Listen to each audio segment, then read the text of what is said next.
Hey, what's up, everyone? I'm back here with some more college basketball content. I try to always give the best college basketball content to you guys on this channel. Hopefully, we keep on growing this year. Really looking to get some big things going with this stuff later down the road, especially. But yeah, first video of these ranking videos, especially.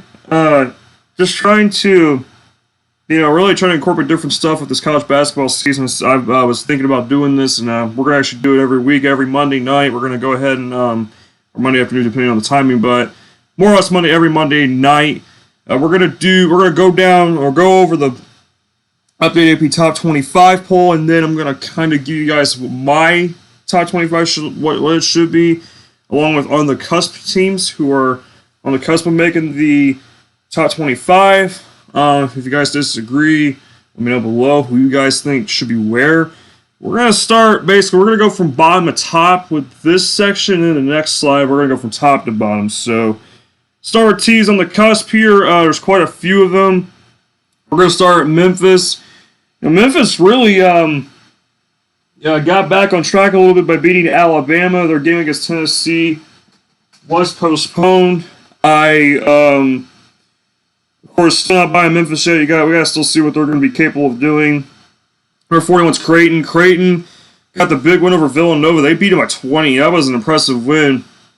It was definitely interesting hearing McDermott talk after that game or seeing what he had to say.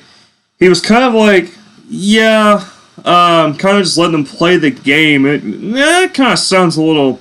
It's kind of like, well, you guys, what I mean, it's like you kind of ask yourself, sounds like they don't have a real straightforward game plan or whatnot, but, this makes this team a little more dangerous than you think because, you really can't game plan for this team as low as you think you can. Creighton's got some defense attached to it, of course, the young guys, a lot of newcomers. Auburn is really doing this part, too, the rebounding and blocking. Number 4 is Minnesota. Minnesota almost blew it against Texas A&M Corpus Christi. I'm not the biggest fan of Minnesota, but I do like some of their talent. Jamison Battle definitely among the best in their team. Minnesota almost beat Michigan State, so we'll see what happens. Minnesota, I think if they make the tournament, they'll probably be like a 10 or 11 seed or 9 at maybe 8 at best or 7. I'm not really expecting them to be a high seed. 39's Iowa. Iowa, I feel like Iowa's like, they're sort of hit and miss, especially with their shooting, but they really tore through Utah State after losing to Iowa State by 20.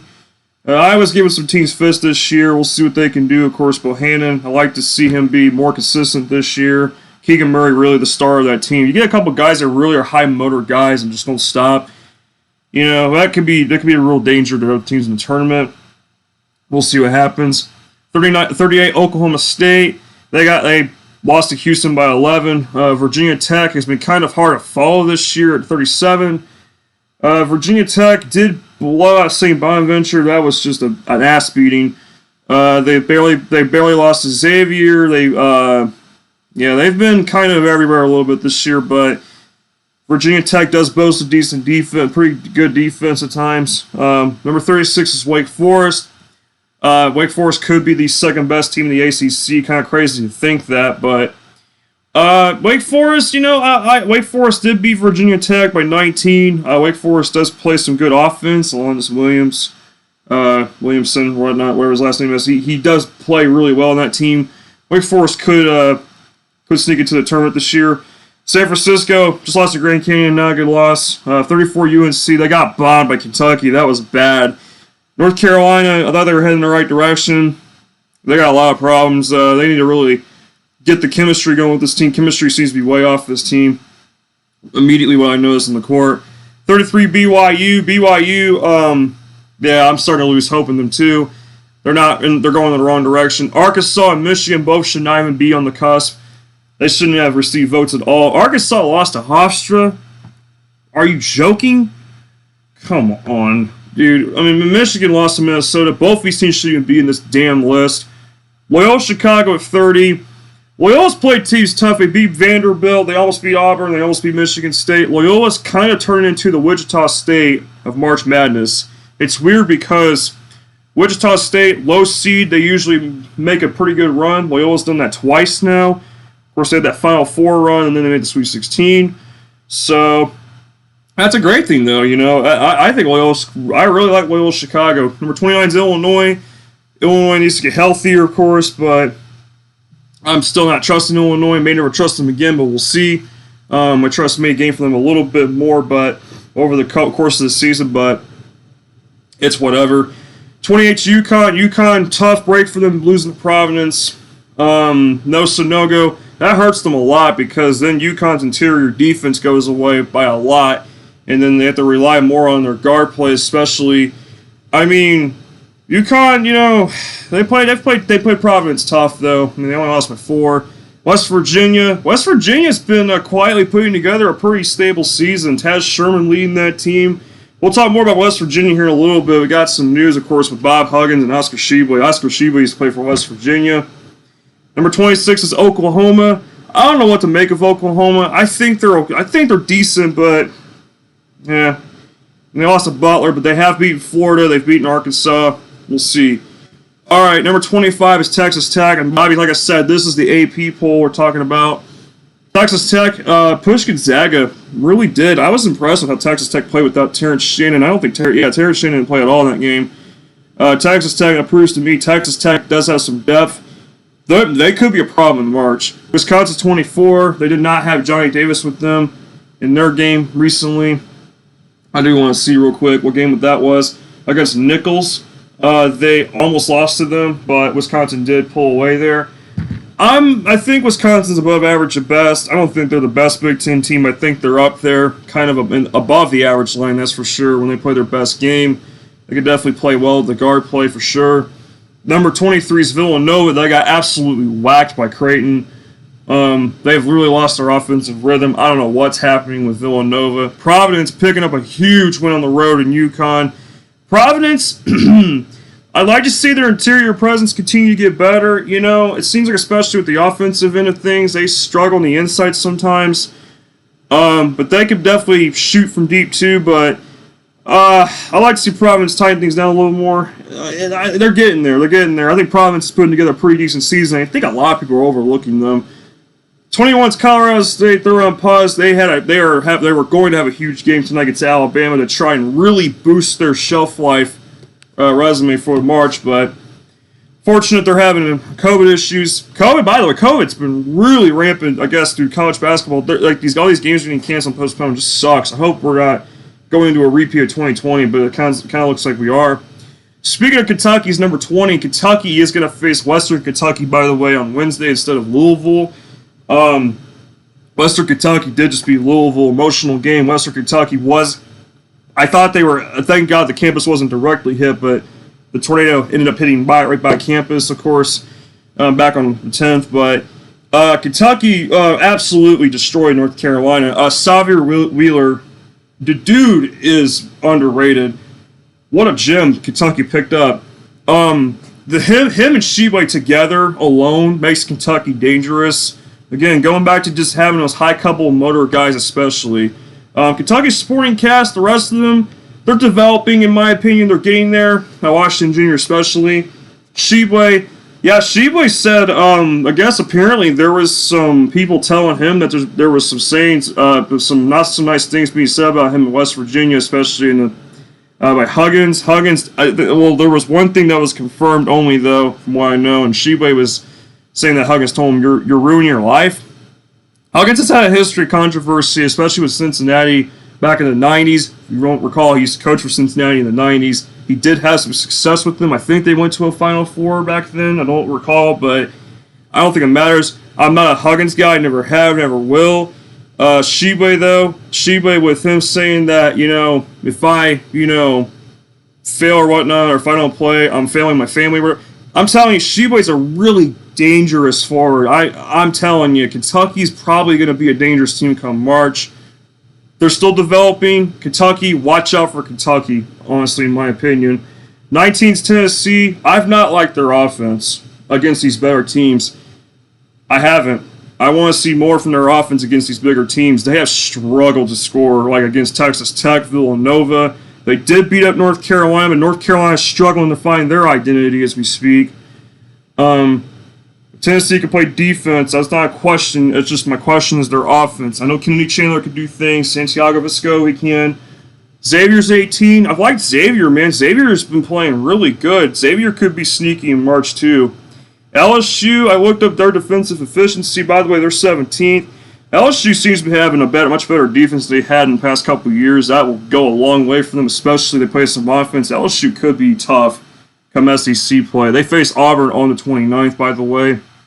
I hope that game does not get postponed or canceled.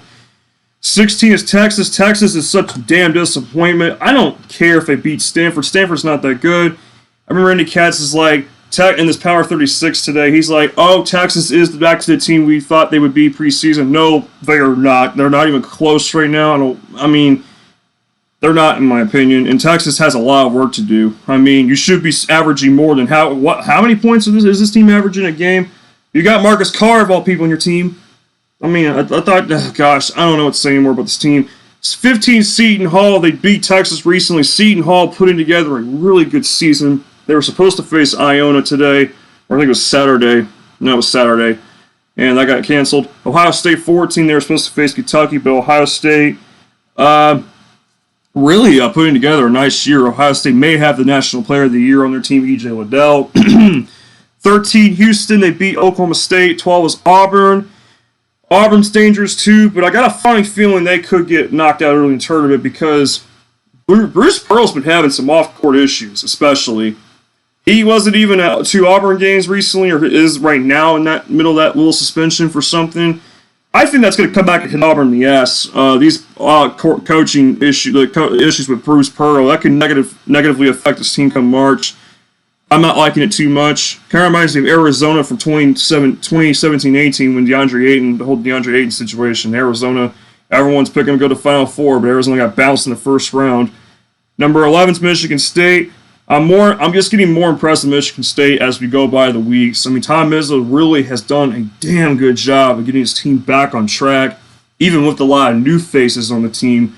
Defensive identity, check. Offense, they're still getting there week by week. Number 10 is Alabama.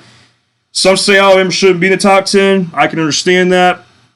That win against Gonzaga really keeps them there, I feel like, because Gonzaga, that was an impressive win.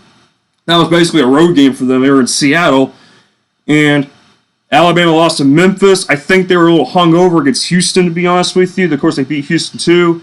And then they almost lost to Jacksonville State. Now, that is alarming. They should have never won by only 6 in that game. So, Iowa State's 9. I'm sorry. I'm still not on the Iowa State train. They have to face somebody that's really tough, and they're going to get that here in a couple of weeks. But I will say they're playing good. They're 11-0. This is their best start in years, so we'll see what happens. 8 is USC. I mean, the only reason why USC especially is in the top 10 is because all these other teams are falling off. Not to really take anything away from USC, but I'm not exactly sold on them either this year, even though they got some talent. 7's Kansas, 6 is Arizona, 5 UCLA, 4 Gonzaga, 3 Purdue. Purdue got back on track against, of course, getting back on track against Butler. 2 Duke, 1 Baylor. Baylor almost lost to Oregon. They were actually down in the first half. A little alarming. Alright, so here's who I think should be ranked overall. This is my version of the Week 7 rankings. Now, we're going to go by 5s here through top 20, through 25 and then on the cusp all together. Alright, top 5, I don't think should change. I think it should be Baylor, then Duke, Purdue, UCLA, Gonzaga. Or, sorry, I meant to put Gonzaga as number 4, and I meant to put UCLA as number 5. That is an error. I do apologize about that. Again, Gonzaga, I think should be 4. UCLA should be 5. I thought I changed that. I apologize. 6 through 10, I think I know some of you are probably thinking again, Alabama doesn't deserve to be in top 10. Why is Auburn? Auburn's not in the top 10 because they did not beat UConn, and then they only beat Loyola by 9. Auburn's toughest opponent was UConn. Auburn almost just lost to St. Louis too, so they've been a little shaky as of late. Slightly shaky, not much. Arizona 7, USC 8. USC almost lost to a couple. I don't want to say bad teams, but yeah. Iowa State 9, 10's Alabama. 11th, Michigan State. 12 is Auburn. 13, Houston. 14, Ohio State. 15, Seton Hall. I actually agree with the top 15. I actually have no real issue with it. 16 beyond is where things get a bit different, especially as we get closer on the cusp. 16's LSU for me. I think Texas is not even a top 20 team. I almost took them out of the top 20, to be honest. And I actually almost wanted to move Kentucky up at that Notre Dame loss, prevented me from doing it. And North Carolina, again, North Carolina has struggled to find their identity. They're known as a rebounding team, too. That's one of their biggest assets. They're known as a rebounding team, but everything else is mysterious with them, that you can't figure this team out. They're having several issues. The chemistry's way off. The new coach, Hubert Davis, I don't know what's going on. 17, Texas. Again, Texas just, I don't know. Xavier's 18, 19, Tennessee, 20, Kentucky. 21's Colorado State for me. I think Providence is fine where they're at. I can't put them any higher than 22, in my opinion. Wisconsin's 23. I have Texas Tech at 24, and I have Oklahoma as 25. You're probably wondering where the hell's Villanova at. Well, I got Villanova as 26 on the cusp. You're probably wondering, well, some of these teams are interesting on the cusp, and they are. I have West Virginia as 27. I think West Virginia is right there to be ranked just about. Same with UConn. It doesn't help that they're not healthy. No Sonogo, that really hurts them a lot. 30th, Loyola Chicago. I wish I could put them higher, but I can't. I cannot. Wake Forest 31. Virginia Tech 32. Creighton, I have them a little higher. I was going to actually put them a little higher, but then again, I remember they lost to Arizona State. Iowa 34. I actually have Iona on the cusp. Iona, they beat Alabama, then they only lost to Kansas by 13. So, and Iona's been playing actually pretty good. I'd put them there. Minnesota 36, again, I'm not the big... You could put Northwestern here. You could I wouldn't throw Western Kentucky. I mean, they couldn't beat Minnesota. You could put Northwestern here. You could possibly put BYU here. If you wanted to put Arkansas back here, I don't know why. Arkansas don't even belong in this damn thing. Same with Michigan. But, it just depends. The lower, especially this lower bound on the cusp list, it is definitely tough to put teams wherever down there from 30 to 36. But thank you guys for watching. I appreciate you guys tuning in these videos. One more thing, prediction videos are going to be suspended for a while because of the COVID stuff and games getting postponed. So probably not going to see prediction videos from me for a while with college basketball in terms of predicting the games. Bracketology updates will pick back up this Friday because this past weekend was too much. I just got really lost in even trying to figure anyone else. I'm just going to take a break from bracketology stuff. We're going to pick up back on it this Friday. I'll see you guys then. Take care. Goodbye.